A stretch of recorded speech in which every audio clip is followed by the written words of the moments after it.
Uut Eesti on loodud 2013. aastal Rõuge valda, Rõuge alevi äärde.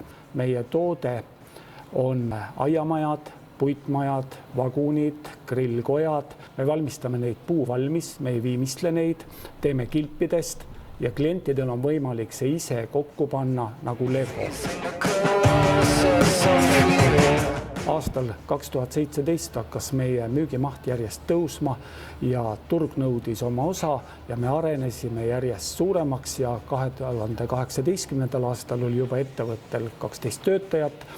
Me leidsime endale välisturu, oleme tulnud välja sellest ettevõtte algsest käivitusajast ja nüüd 3 viimase aastaga on meil töötajaskond kasvanud 27-ni. Meie müügimaht ulatub 3 miljoni juurde. Kui mahud hakkasid tõusma, siis esimesed reaktsioonid olid tootmisseadmed, tehnoloogia ja aastad hiljem, kui juba meie mahud veel suuremaks kasvasid, hakkasid tekkima tagasilöögid. Tagasilöögid sellega, et meie tootmine on üles ehitatud veneaegsetesse lautadesse. Need on sigalad ja nende tehniline ehituslik seisukord hakkas järjest halvenema. Selle remontimiseks ja parandamiseks leidus niisugune süsteem, nagu on LEADER-projektid. Me osalesime seal ja esimese meetmena ja esimese toetusena me saimegi toetust kõikide põrandate renoveerimiseks. 4500 ruutmeetrit põrandaid me parandasime ja hetkel on meie põrandate seis ülihea. Teisana me taotlesime ja saime uued katused ja soojustuse. Ja kolmandaks me saime LEADER-programmist 2 laoplatsi betoneerimise.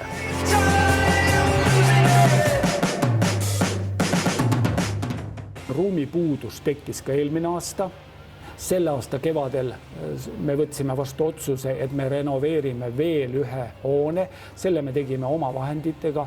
Kui me oleks pidanud investeeringut tegema ka nendele LEADER-i poolt saadud toetustele ehk põrandad, katused, platsid, siis tõenäoliselt selle uue 1000 ruutmeetrise tootmispinna kasutuselevõtt oleks meil veninud kindlasti uude aastasse. Äärealal tootmisega on plussi ja miinuseid. Kõigepealt esimene plusspoole pealt vaadates on see, et suht lihtsam võib-olla on kätte saada toorainet.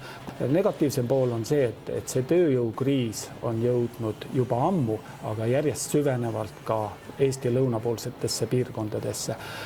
Me oleme otsinud tööjõudu Eestist, Lätist, oleme kasutanud töötukassat, et püsivat tööjõudu on suht keeruline leida. LEADER-programmi esimese taotluse tegemise juures on neid küsimusi palju. Kes ei ole varem ise nendega toimetanud, siis tõenäoliselt see nimekiri, mis tuleb nagu teha, on suht pikk.